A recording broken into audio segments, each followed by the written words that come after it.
questions. The other ones afterwards. Okay. All right, I'm going to introduce myself. I'm Dan Vasgird, and I'm the director of the Office for Research Compliance Services here at the university. And I want to give a little bit of a background about the office briefly, and then about NUGrant and where it came from, because I think the primary reason we're here is to try to introduce you to NUGrant rather than the services that our office offers, which I assume most people know about. So. In general, the office oversees about 5 different regulatory areas as mandated by the federal government. And those are research misconduct, conflict of interest, export controls. We are the liaison for environmental health and safety issues from Vice Chancellor of the Research Office, but we are primarily known as the office that deals with human research protections. IRB issues is what some people know it best as. I've been in this field for about 15 years. I was recruited to come here about 2.5 years ago. I came from New York City, and have enjoyed the transition. It's been a great move for us. Almost immediately, the reason I put that little intro in there was that when I left, one of the reasons they recruited me to come here, just before, or the couple of years before I left my last position, which was at Columbia, we were working on an electronic reviewing system at Columbia and implemented it. And so I had about 3 years of experience in getting that up and running, and we had it up and running for about a year, when 9 months or so when I came here. So one of the first things when I landed here I was asked by the Vice Chancellor to put together, to think about an electronic review system that would make things more efficient all around for our IRB members and chair people to be able to do reviews, for our staff people that work in the office in terms of processing and going through the protocols, but most importantly from the investigator standpoint. And so we leaped head over heels. I'm sure that we were absolutely thrilled in the beginning, and as Becky remembers. So the first steps were really, though, were rather meticulous and arduous. I think perhaps is an even more prevalent descriptor. It was tough because it called for us sitting down and trying to think of every possible decision for virtually every thought or every path that might be traveled in the process of putting together a research protocol, or the decision making that might go along every step of the way in terms of protections and conflict of interest and making sure the children have a sense. I mean, we could go on and on and on. There's just thousands and thousands of different areas. And every time you come up with one, you've got about 10 ways that you can go for each one, and that's what you have to do when you're putting an electronic system. You have to try to have yourself some type of premonition, really, about every option or every thought or every decision that somebody might make when you're putting an electronic or putting a protocol or an application together.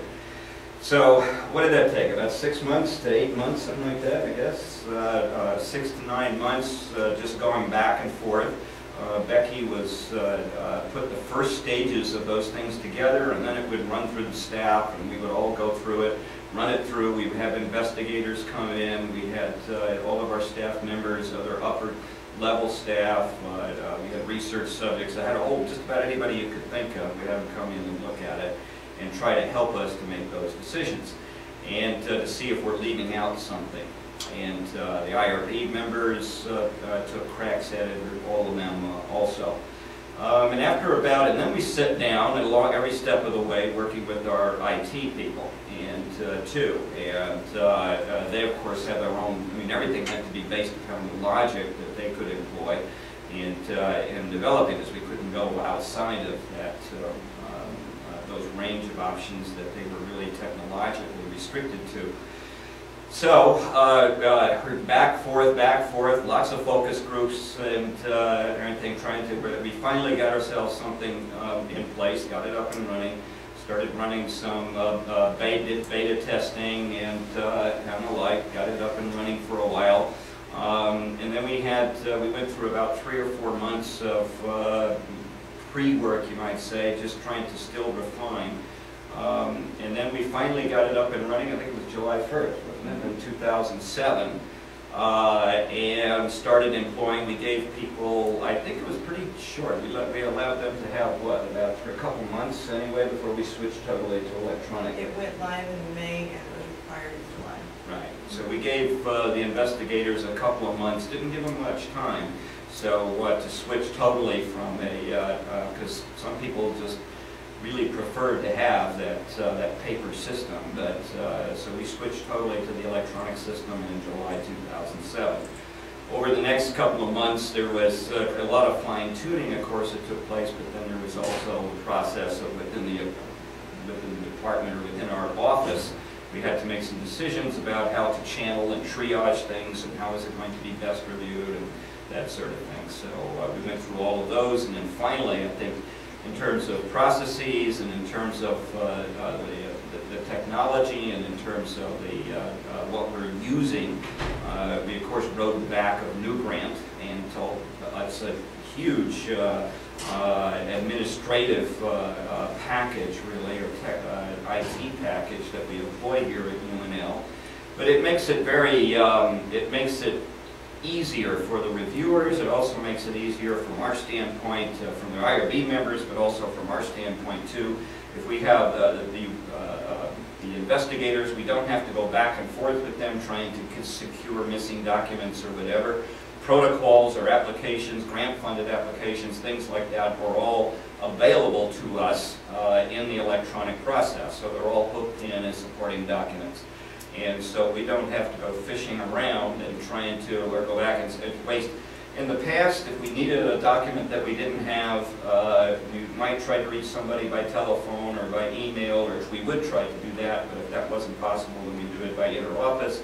And even if we reached them by email, they would have to put it together and send it to us by inter-office mail. And if it was somebody that was in a collaborative study off campus or across the country, I mean, just one single document sometimes could take as long as 2 weeks to receive, and that just keeps adding on and through the review process. Now it's instantaneous. We can get things instantaneously and look at them virtually immediately.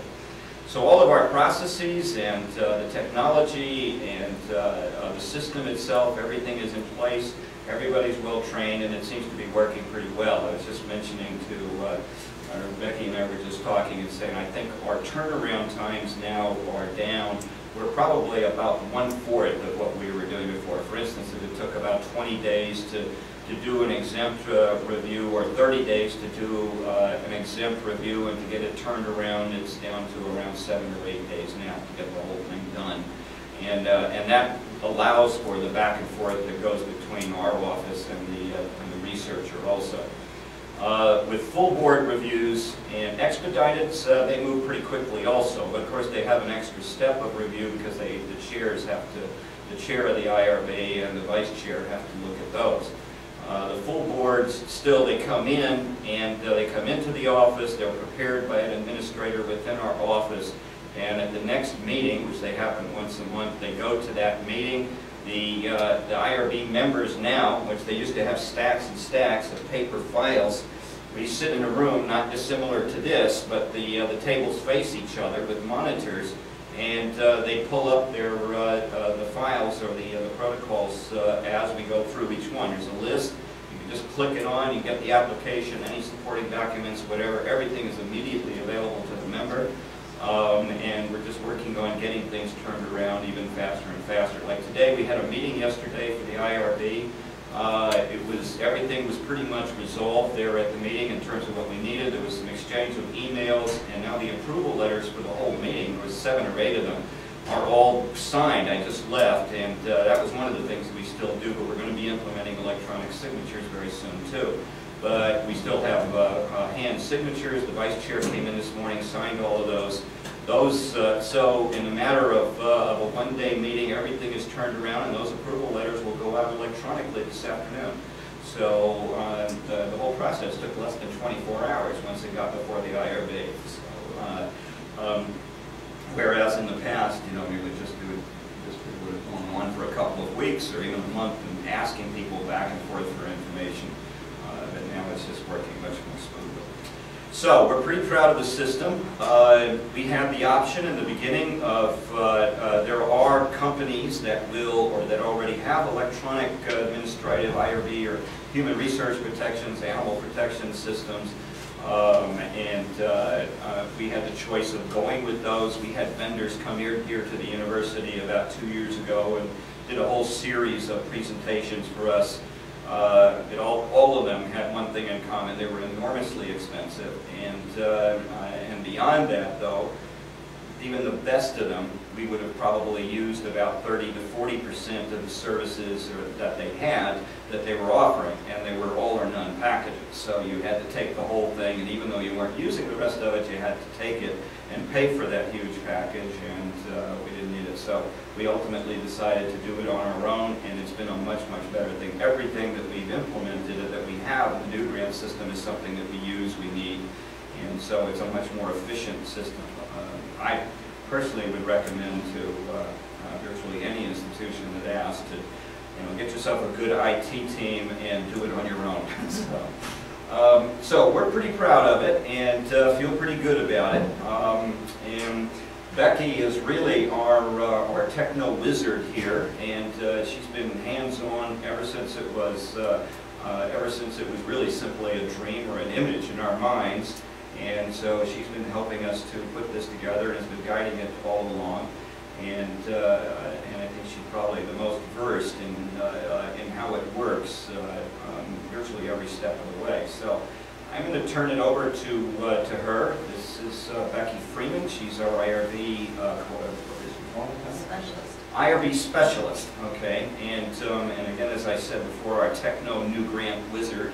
And so she's going to show you, introduce you a bit to the system, show you what it looks like, give you an overview on it, and then she's going to walk you through it and how to use it. Okay. You guys have a little copy of our PowerPoint handout. The first couple slides there, Dan went over quickly. A couple things to mention before we actually pull up NUGrant. Some of the real benefits for NUGrant for faculty is that they can go to one place and prepare everything. There are links in NUGrant where you can do your grants part, the sponsored programs. There's the disclosure of interest forms, and they're constantly adding more pieces to it, so it can be used more and more. Anytime you have the desire to get on NUGrant, it's available. You can do it 24/7 from anywhere you have internet access, and so you're not tied to trying to make sure the office is open to accomplish things. There is an option, and I'll show you this when we're in the NUGrant system. You can copy protocols, and so if you've got two projects that are very similar, you can copy the one that was probably already approved and then just edit that second one to save you some time there. Eventually, it's not quite there yet, where pre-award and the IRB will talk a little bit more so that they know when your project's been approved and we know if you have a grant, that kind of thing. So it'll help some of that duplication that may be there right now. And a benefit for administrators is that they can access department or college information on protocols. I think it's set up where they can view like the titles of projects you have approved under your name, but not necessarily go in there and see details of your project. So that they have basic information there. Okay. I'm going to pull up NUGrant here.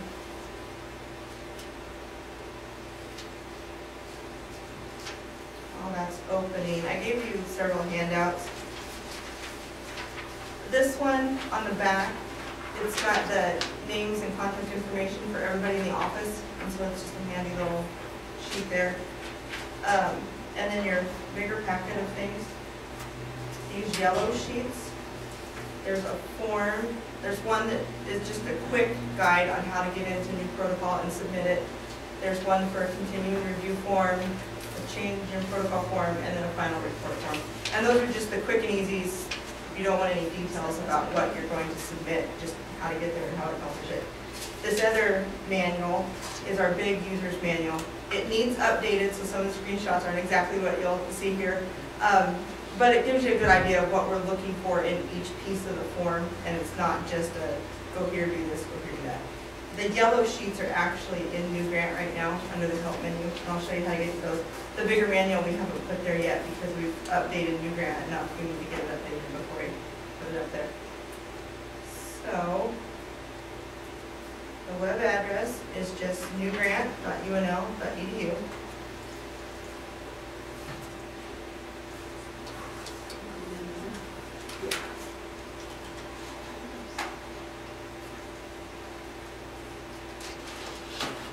Once you're on that page, your login name and password is the same information you use for Blackboard.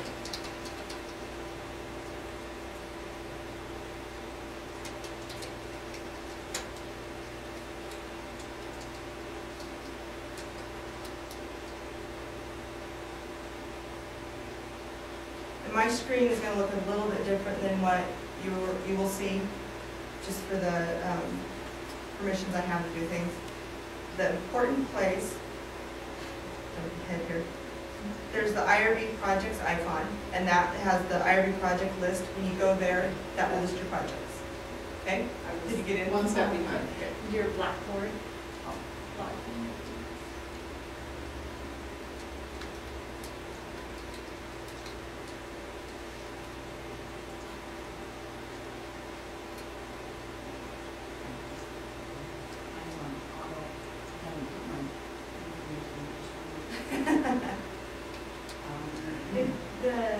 If you haven't ever changed it, it's the same as on your ID. Yeah, we didn't have it. Sorry, I was Trying trying to think through this.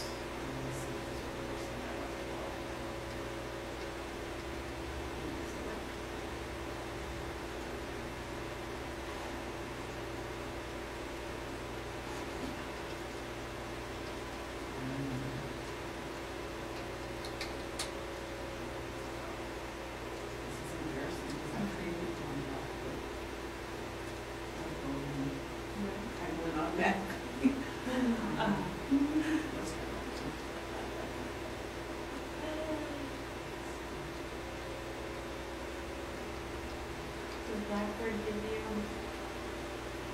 Like 1 under 10? Like 1 under 10. No. You can look at. See that? That's embarrassing. No, oh, no. If, when you get back to your computer and want to figure that out, if you go to the Blackboard homepage, there's that link, and you can get your information and then go back in. Yeah, I can. But yeah, you can. Okay.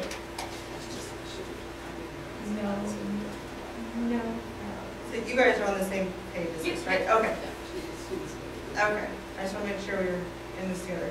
The IRB projects icon there, the IRB project list, when you go there, it takes you a list of any projects that you're listed on. And then if you're going in here to purposely start a new project, then you can click on the start a new IRB protocol. The other way you can get into those is the research responsibility, and if you go up there, you'll have a shorter list. The IRB projects will take you to that same list. Okay, and I'm gonna pull a bunch. I kind of started a project here. This screen, there's several different ways if you have a lot of projects that you can search. You can put the name if you had a student or somebody working with you, or if you knew the actual IRB number, you could search any of those ways.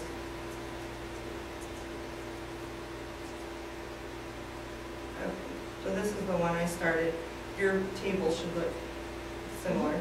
So to get into a project that you started, if you click on that magnifying glass, it goes into, this is your IRB project details page. So first, we're going to look at the new protocol form, and you want the notepad icon with the pencil. And that should pull up the form. This is the same screen you'd see if you would have selected that start a new project on the home page. It would open this form right away. So it's 11 pages, which looks kind of bad at first, but some of the pages there's like one question on, so that helps. Off to the side there, you'll see the PI comments, URC comments, and ORR comments. The URC comments, we don't have a unit review committee system anymore, so that won't be used. If you have something that you want us to know, like a strict start date, or there's a piece to your project that doesn't really fit into any of the other areas, you can click on that little dot, and then it'll pull out the screen, type in your information. It's that little circle.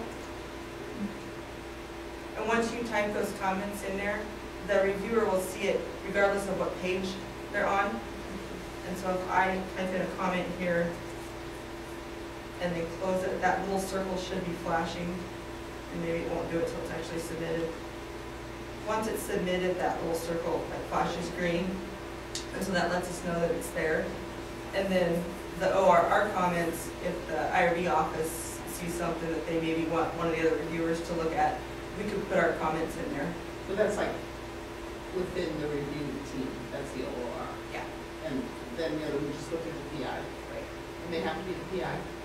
Well, say if you had somebody else listed on the project with you, and maybe they commented on something, they can put it there.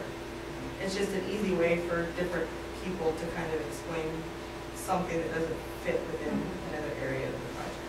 So that on the way this is set up now, the PI does most of the communication. If you have a project director or something like that, they funnel to the PI, and the PI would post the questions. It's set up that the PI and the secondary, if there's one listed, they get all email communication about the project.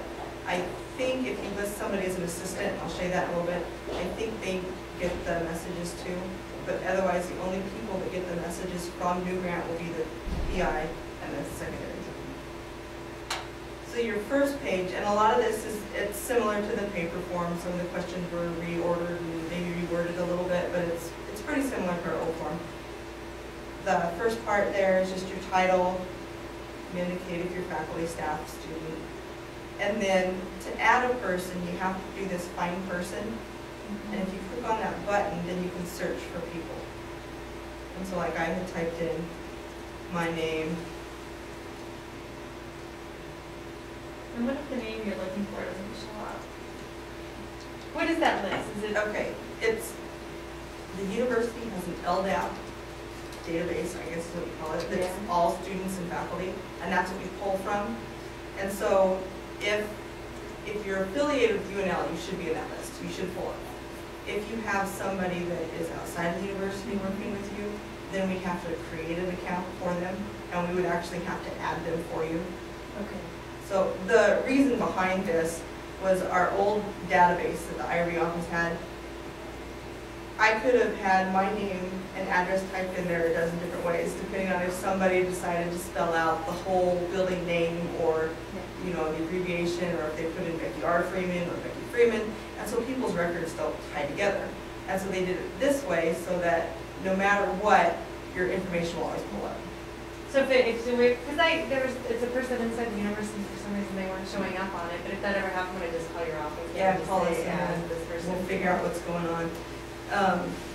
I don't think will affect that, but if you know somebody that tried to log in and like they knew their Blackboard username and password worked, but they couldn't get it to work in NUGrant, then we've told people to go to Blackboard and you reset your password, even if you reset it to the same thing.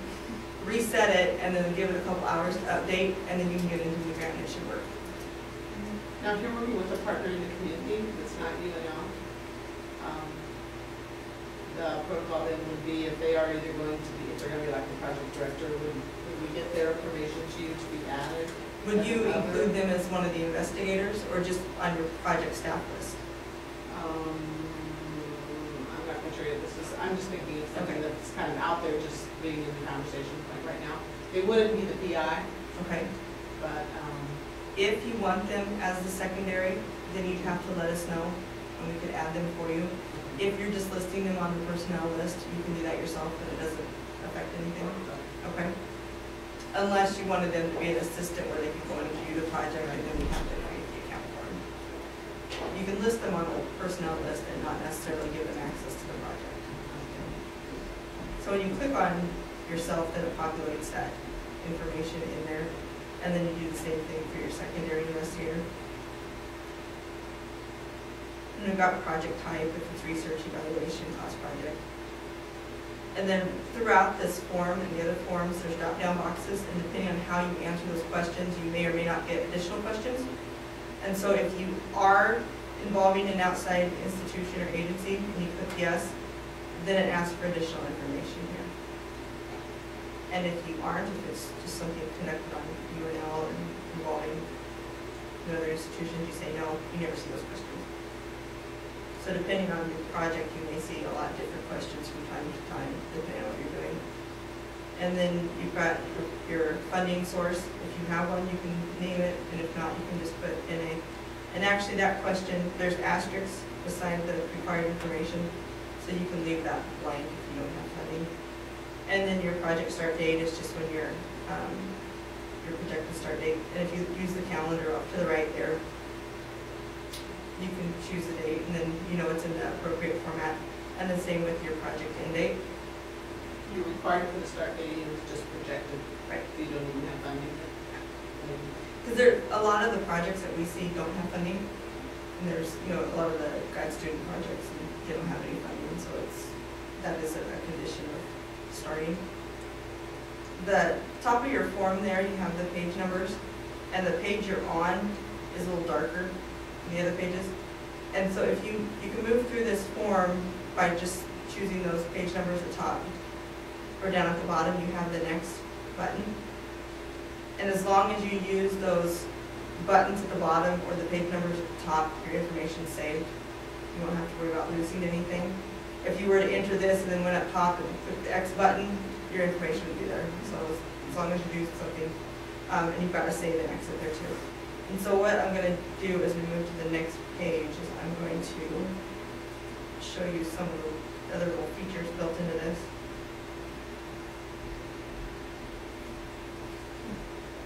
As you go through the form, you can go page by page and maybe leave something blank, but when you actually go to submit it, the boxes at the bottom have to be checked. And so if you check it and then go to move on,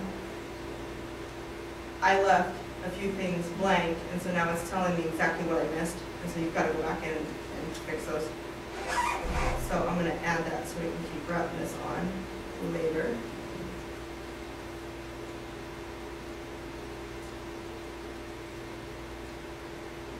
And that first one, I'm not faculty, so I can't be listed on the project by myself without a faculty person on it with me.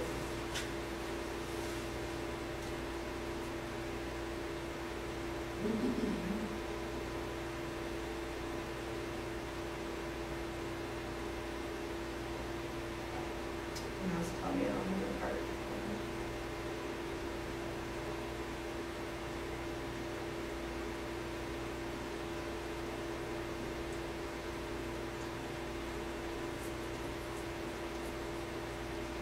Okay, so now page 2, and if you look at the PI comments now, that thing's on mine's flashing because I moved on to the next page. So I would know to look at, see if there were somebody put there. So the purpose of page 2, there's a lot of yes and no questions, and what we use that for is to help decide if it should be reviewed, exempt, expedited, full board. And it's just kind of a quick glance to see how those questions are answered, and it helps to start the process. Later on, after a detailed review, we may decide that it's not exempt if that's what we originally thought it was, and then it will be routed appropriately. And those questions, there's a lot of them. If I say yes, I get more questions, and like number 3 gets pretty, I mean, there's a lot of questions there that keep popping up depending on how you answer those. So there's, you know, there's no right or wrong answers there, it just helps us route the project.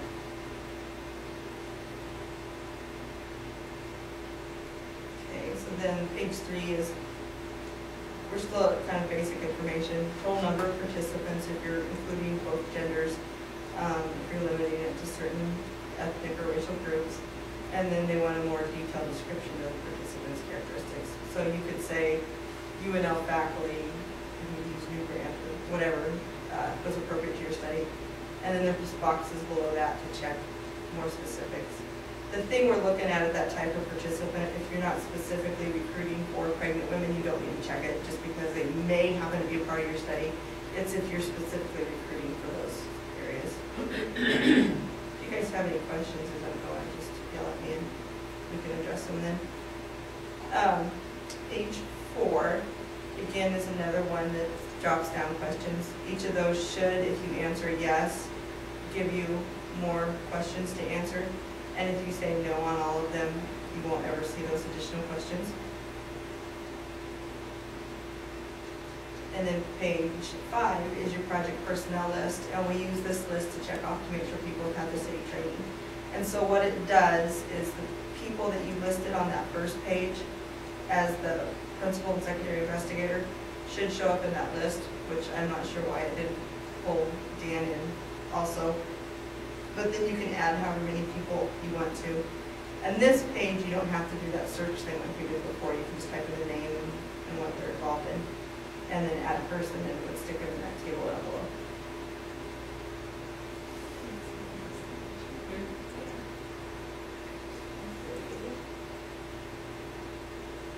Then on the next page is where you actually start telling the details of your project.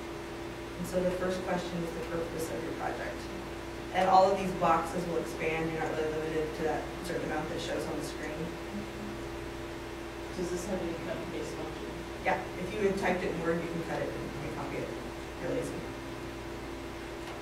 Let's see, page 7 is your methods. What you're doing, how long you think it will take, and then if you will have follow-ups or reminders, say yes. If so, they want an explanation. If no, you don't have to address that. And then the next page is your recruitment. I'm not reading it. It's not really about that. So you can, how you're collecting the names and the contact information, and then how you will actually approach your subjects. Now, do you have an example of this posted somewhere? If, Of the recruit. of a screen of this, the data within each screen?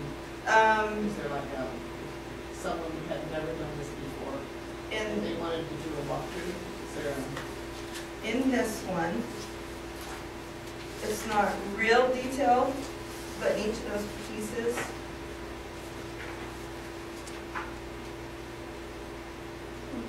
it's a little bit more detailed than like your questions just here. It kind of helps a little bit. It's not real specific, but most of it you can just pull from what you've been in. okay. So then we have the benefits. Tell us about the risks. And the risk, if there aren't any risks, you should just say no known risks. And then the compensation, you say yes. There's additional questions again.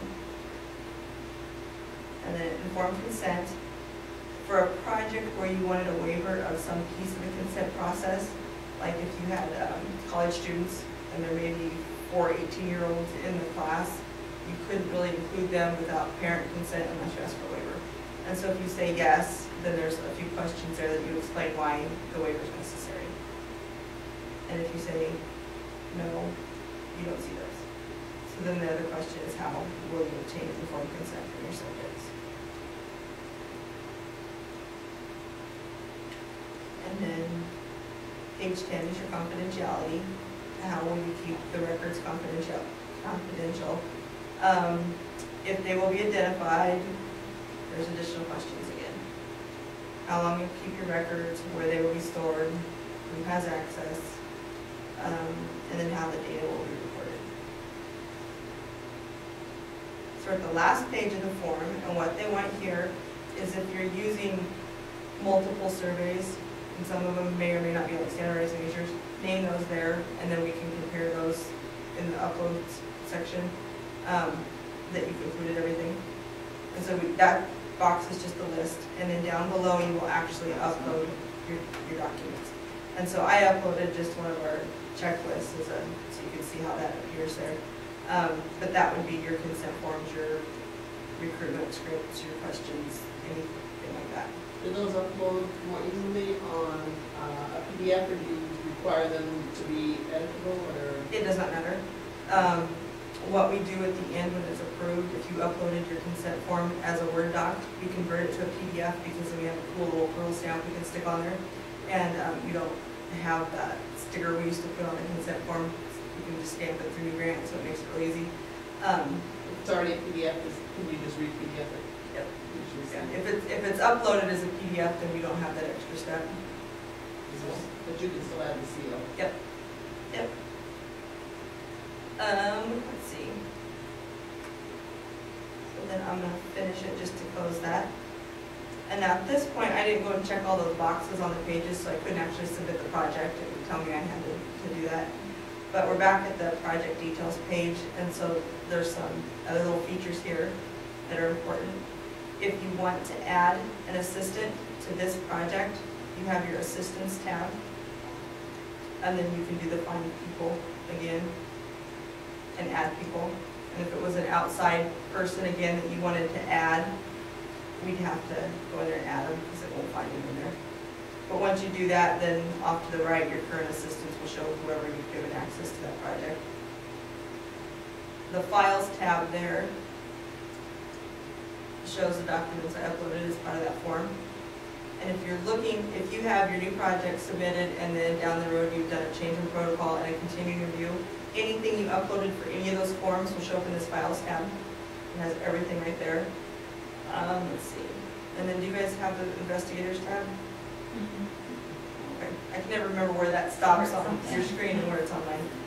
Okay, so if we go back to that Summary tab, then the project we created is in that new project line. We've got the notepad icon, is how we open the form. If we click on the clock, this is our audit trail. And so the bottom part there tells me every piece that was changed. And so once I had requested revisions from somebody and they responded, and I can't find in the protocol where that was actually changed, I could go to this audit trail and it shows the original value, what it said, and it shows what was changed.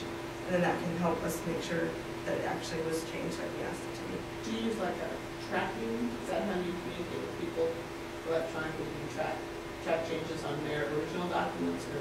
No, what we usually do is take that original document and just open up the revised document and compare the two. Especially like the consent forms. If we do the track changes, then we've got to take them off before we can stand over. You've got kind of a funny document to navigate to people. So the important part for an investigator is this top part where it says timestamps. Every time the project moves through a piece of the review, there's a timestamp added. And so once it's submitted, it will say the date and time it was submitted and who submitted it. If it had come in as exempt and we changed it to expedited, it would show that.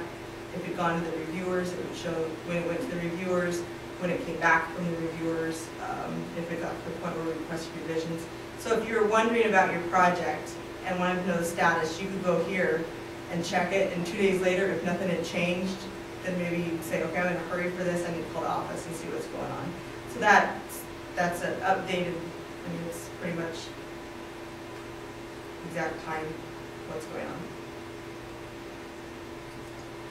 Then this message, this little envelope here, what happens if there's 2 people listed on the project, then once one of those people has submitted it, a message is sent to the other person for their approval before it can actually be reviewed by the IRB.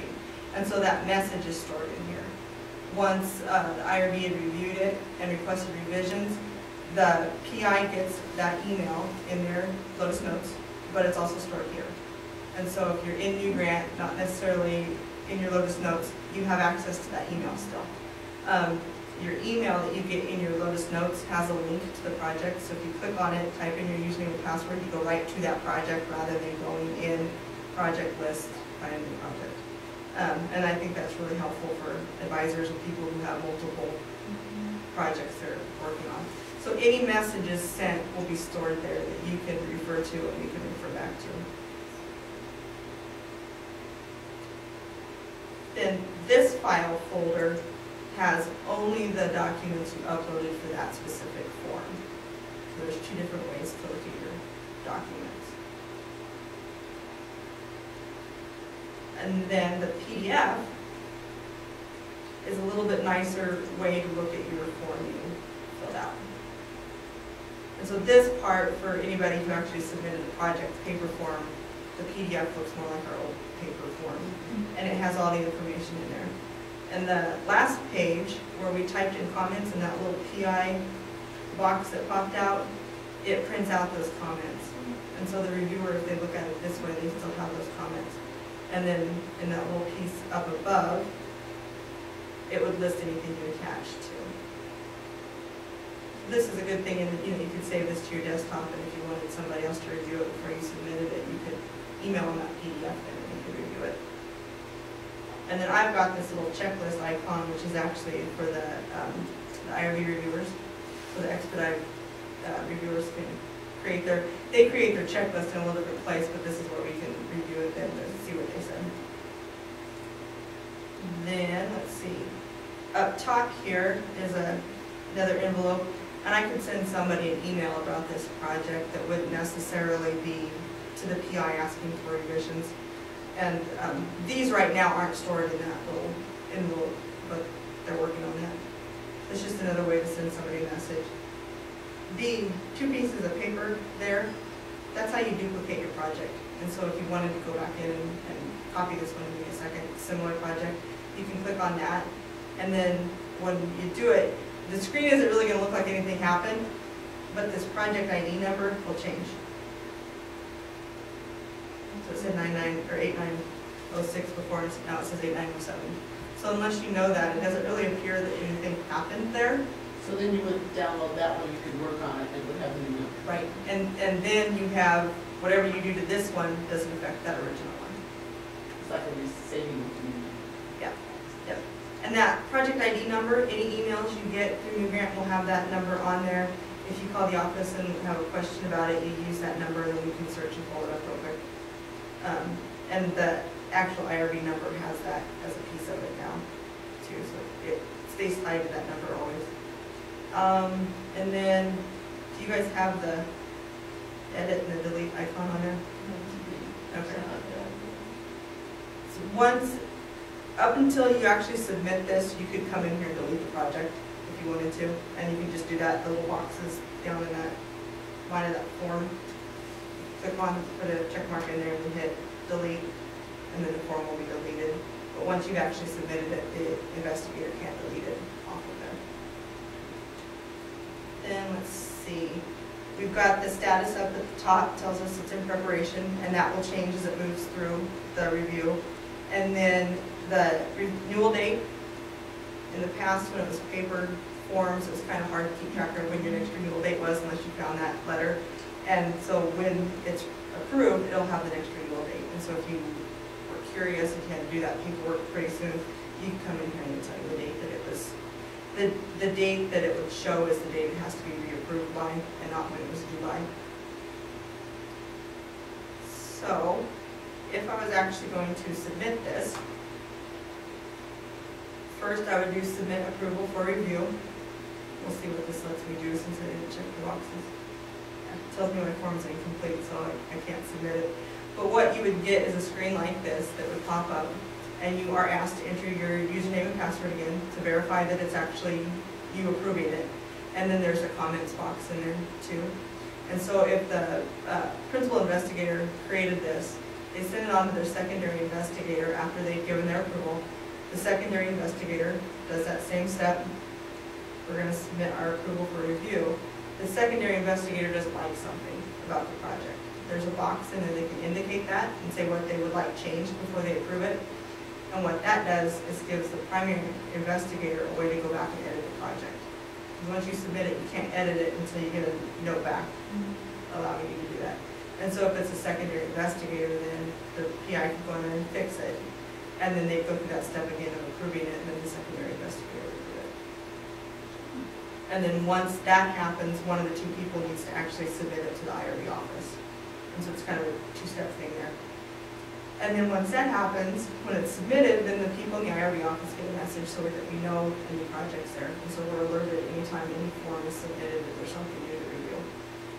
And so we could come in here, review any of the things that you submitted, and then there's a request revisions thing here. These change as you move through the process. We would have a request revisions that would pop up a screen where we'd send you an email basically. And we could list whatever things we would like you to change, and then there's a way to attach stuff on there. So if we wanted to send a sample consent form, we thought that might help create things, or the checklist, I could send somebody that and say the things on the right side is what you should include in your consent form, and that would help them out. And then any of that would be stored again in this little mailbox. And then the way it routes, the PI, once they make those revisions, they come in here, and then there would be a submit to IRB office again, and that submits the revisions back to the office. And until that happens, we don't know that you've actually created, or you've updated the protocol. Otherwise, it's just kind of a guess to go in there and check and see if things were changed or not. And once that's all done, you can see if I can show you another project that we approved.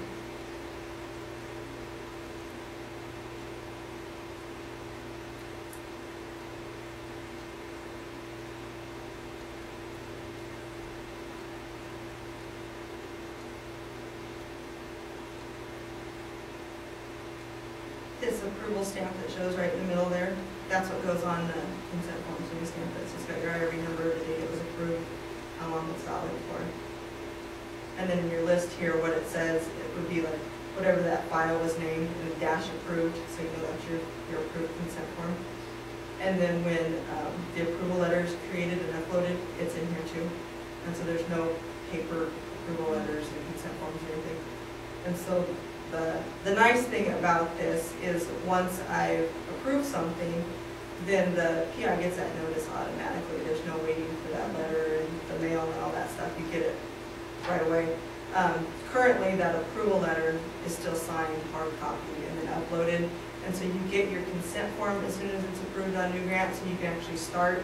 You just don't have that approval letter for a couple days until the chair signs it and that kind of thing. And I think there'll probably always be a little bit of a delay there because we can still approve it and give you that consent form, and then he'll sign it electronically. And so there's still going to be a little bit of delay between when you get the consent form and when you get the approval letter.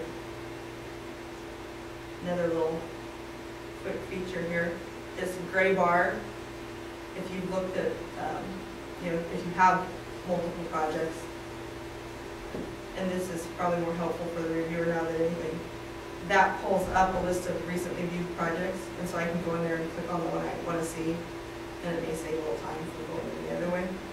And then this help tab has links. The top ones are the quick reference guides, which the ones on the right side are the yellow handouts I gave you, and then the other two are for sponsored programs, the proposal routing, and then the disclosure of interest completion. There are some general support emails that if you want a question answered specifically to IRB, there's the NUGrant-IRB, and everybody in the office gets that email, and so somebody can respond to that message.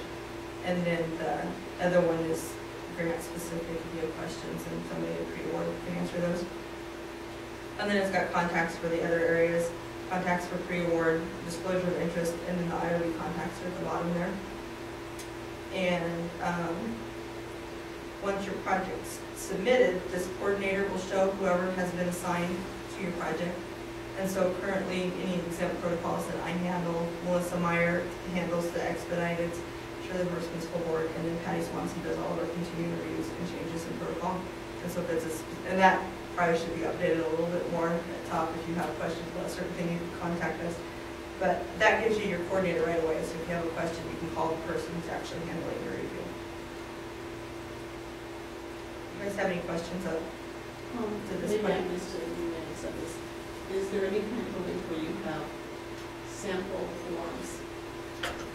Not on this. Let me see if it's on this. Our general IRB webpage. I think it's on here. Yeah, it's under this little new looks thing. That has sample consent forms, the checklist that will kind of help. Most of the forms aren't on there because they're in NUGrant, so we don't have a sample form there anymore. The policies and procedures, if you want to see the complete 200-page document, you could go there and read those if you're really interested. But I would use that for some of that sample stuff. So the other things are adding the other forms, and it's all set up similar to what we showed on the new protocol. And hopefully they didn't change this to where I can't add anything. Okay. They're going to edit the way the system works so that you can't add like multiple continuing reviews and multiple until one's approved.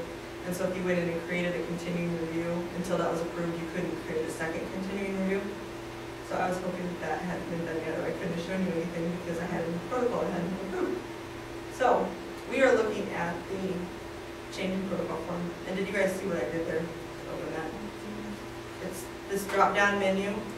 You can choose which form you want, and then click Add, and it pulls up that screen. If you get back and you're working on your computer and you're not getting these pop-ups, the pop-ups are blocked on your computer. And I'm not sure how to do that because every web server is a little differently, works a little different. So, but that's what's happening while you're not seeing those screens. The change in protocol form here is pretty short and sweet compared to the others.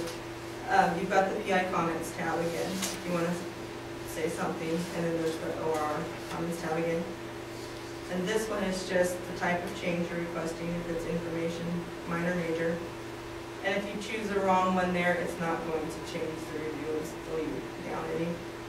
And then you've got a box for what you want to change, and then a box for explaining why you want to change that.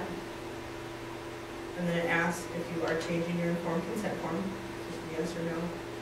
And then you can upload the revised documents again. And the way this works, we don't ask that you go back and edit that original protocol, you just explain here what you're changing to it.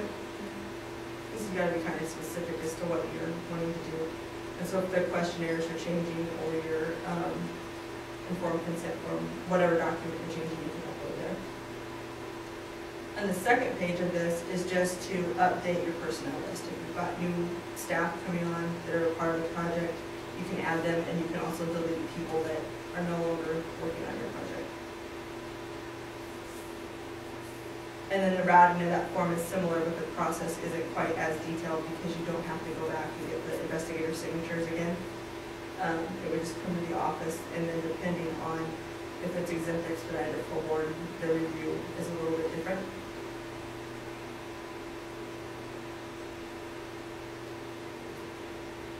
Here's the continuing review form. Choose the status of your study, if it's active, inactive. If it's a 5-year renewal, they ask for a little bit more information than they do the years in between. And so you'll see additional questions there. They want to make sure you're still doing things similar to the report. Page 2 is just your personnel list, and it pulled in who you had on that new protocol form, and so you don't have to go back and add everybody again. Page 3 is just when your study began, when you hope to complete it, number of subjects, if there are any problems, and then ask about the funding. And this one's another, if I say yes to some of these questions, I get one.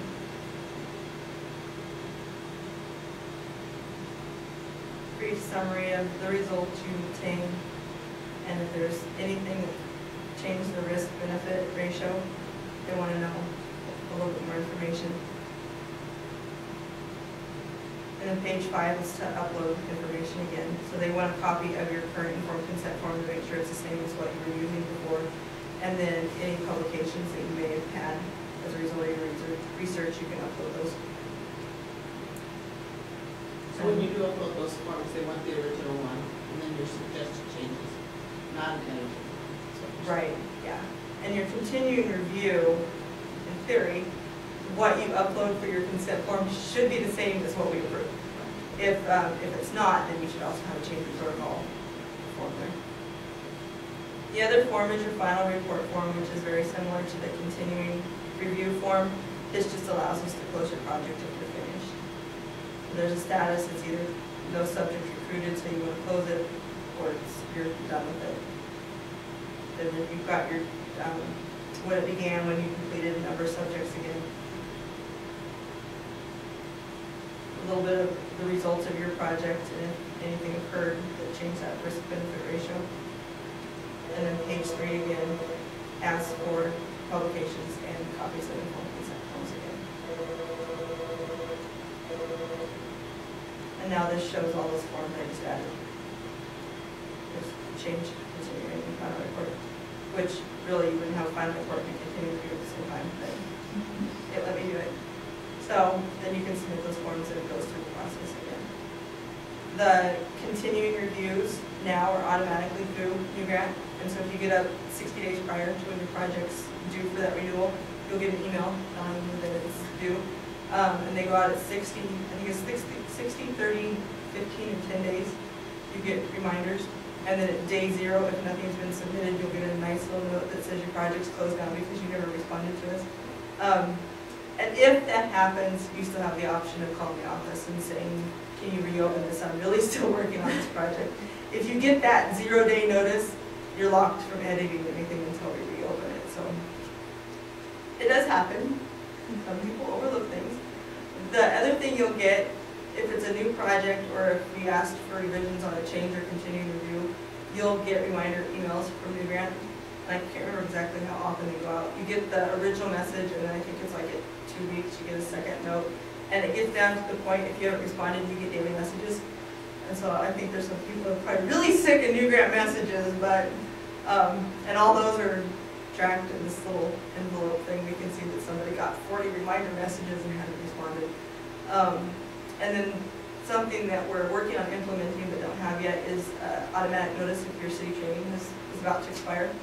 You'll get a note saying that in X days your training is going to expire. That one I don't think we're going to have the reminders on, other than that first one, because unless something's up for review, we wouldn't have anything to check it against.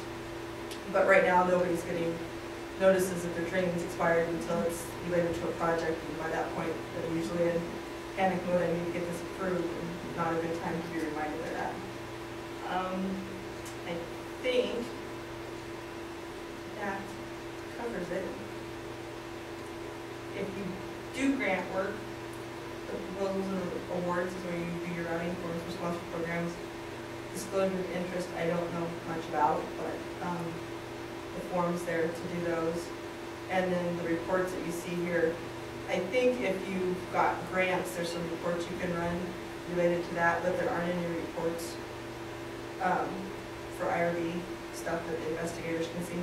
There's reports that I can run to see like processing times and that kind of thing if we need to tell people, but I don't think there's anything built in for the investigators. The other cool feature here is if you're working with somebody else on projects and there's something that needs your approval, you'll have a link right here to that project and it'll list the name of the person and kind of thing. I think I covered it. If you have any questions, that was a lot of information really quick. That's very interesting. See, I had just another couple little pieces of information here if you're interested. We do monthly training sessions over in the Alexander building for anybody who wants to learn about NUGrant. I keep hitting the buttons too fast here.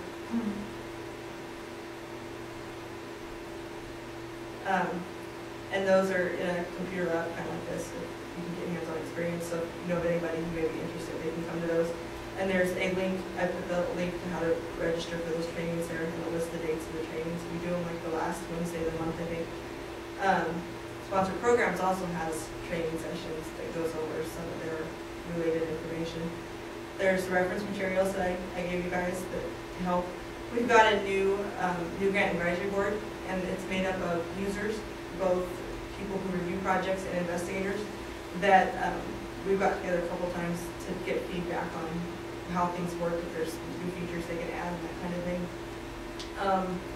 And then we are working on a feedback tool for people if they've got comments about NUGrant features they would like added or general comments they'd like to share. We're going to have some kind of survey developed that you can share that information. That's all I had. Any more questions? Thank you very much.